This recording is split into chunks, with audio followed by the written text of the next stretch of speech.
All right. I wanted to get these two speeches out of the way. This one's a little bit longer than General Johnson's was. And it's The Drift Toward War, and it was given by a speech of U.S. Senator Henry Cabot Lodge, Jr. of Massachusetts, presented September the 25th, 1940.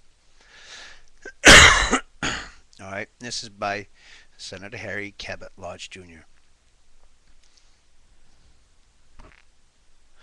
Now, again, please listen, people, and understand there wasn't so much double speak back then. The words meant what you think they're supposed to mean.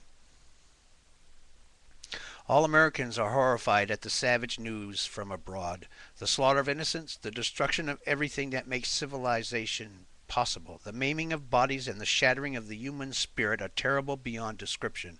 Frightful as these things are in and of themselves, they become desperate when we realize that the motive for this Holocaust is to establish an order which denies the dignity of the individual man, and thereby contradicts the chief purpose and aim of the American dream. America first. What must we do to be ready for the worst? We must first, I think, have clearly in mind that our real duty as Americans is to America. As American citizens, we can have no other duty, and we cannot have our loyalties divided by our strong personal sympathy for those brave men and women abroad who fight for their freedom. Our duty is to keep the United States out of this terrible war insofar as this lies within our power. Now, do you understand, people? As American citizens, you're bound, even though the government is not adhering to the Constitution, we are bound by it. So are we going to continue to be bound by it, or are we going to have an utter breakdown? These are the issues that we're facing, people. So hear these words and hear them good. The best way to avoid war. Broadly speaking, there are two ways in which we can get into war. One way is for a foreign nation to provoke us so that we have to fight. The other way is for us to provoke a foreign nation so that they have to fight. The best way to avoid involvement in war by the first method is to be so manifestly strong that no foreign nation will dare to molest us. Force is the only universally understood language in the world today. Still, and this was given in 1940. This is 2010, people. I guess human nature hasn't changed over all those years. Evolving, huh? Yeah. I say we're devolving due to our values. What we stand up for as far as principles. All right. Force is the only... Okay, for this reason and for this reason only, I favor building up our Army and Navy and building them promptly and to a point which will make any foreign attack on the United States obviously and utterly hopeless. Our own needs? Have we such an Army and Navy today? We have not. It was recently testified that we only had enough equipment to put an army of 75,000 men into the field completely equipped, and that it will not be until a year from next January that we shall have enough equipment for an army of 750,000, a figure only slightly in excess of the total of the late Belgian army. We don't have a scarcity of goods currently right now, but stop and think. Where do we get our lubrication from? Where do we get our manufactured steel and all the other components from? It's not homemade anymore. So logistic-wise, we're screwed. You know why? Because we have to depend on other nations and what they produce, and we don't produce anymore.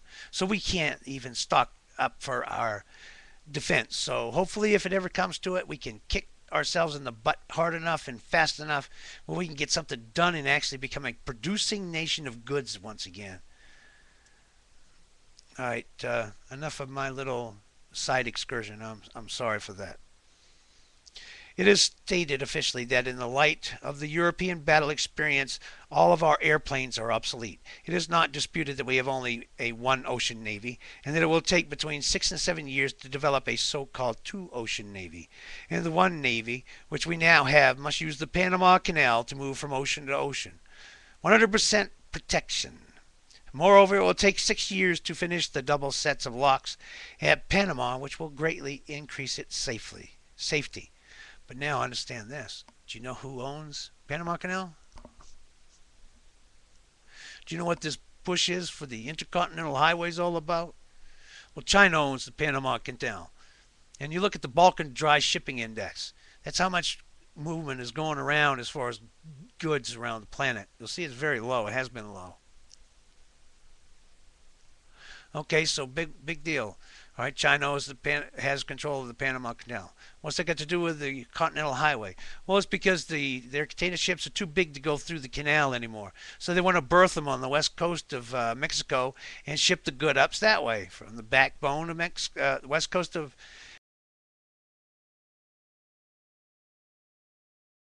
Mexico up the money. All right, I'm sorry, but you get the picture. Uh, This is not a pretty picture, but is a truthful one, which is not obscured by the fact that frantic and praiseworthy efforts are now being made to remedy the shortages. It is, moreover, hard to understand how we could arrive at this point in our destiny so woefully unprepared when we look at the warnings of the past few years. In the fall of 1938, for example, it was clear of all observers that the specter of war, raging and terrible, was again at large in the world. But we did not heed it. I wonder why not. It was surely not due to the desire for economy. We were lavishing billions on all kinds of luxury projects, even in the case of our military appropriations. A large part of the funds went to caretaking, housekeeping, and other non-combatant purposes. It is astounding to note that we spent a larger proportion of federal funds on national defense in the fiscal year 1929 than we have in any subsequent year. 17 and 7/10% of our federal expenses went to national defense in that year, as compared with 11 and 2/10% in the year 1939. Even more astounding is the fact that in spite of threats abroad, we spend a smaller part of our federal funds on national defense in 39 than we did in 38. I do not try to give the reason for this negligence. The stark fact remains that we are not prepared today to avoid the danger of war by being so strong that no one will dare to provoke us. Well, now we're at the other end of the spectrum. Same problems arise up even there, and even some more new unique ones. Like I say, the supply chain. What has been our record since the threats and bluster? Excuse me. What has been our record since these first awful warnings of war became so glitteringly clear 2 years ago? Unfortunately, our record has been a wavering and a contradictory one. A record of bluster, a record of threats which we could not enforce. We apparently assumed that because we had more millionaires and skyscrapers and radios and sedans than any other country, we were therefore a great nation in a military sense. Of course, the dictators were not fooled. They considered us a puny nation from a military standpoint and ignored our threats. Inconsistencies. It is a record which shows that we have not been clear in our own minds. We first enacted a law placing an embargo on the sale of arms to all belligerents. Then the very advocates of this scheme repealed it. It is a record which extended, understandably, sympathy to the Allies at the same time that the extension of economic advantages to Russia proceeded apace. We seem to have had every kind of a policy except a consistent policy of preparedness for America first. Of course, some will look at the great effort now being made to arm America and will conclude that we have learned our lesson, that we are now united on our goal. Well, no, we're heading for a new world order where we surrender our sovereignty and we seek our protection under the UN, which has yet to succeed in even one of its deployments. Look it up. It's out there. Oh, maybe they did something when I wasn't looking. I don't know. Coming up, part 2.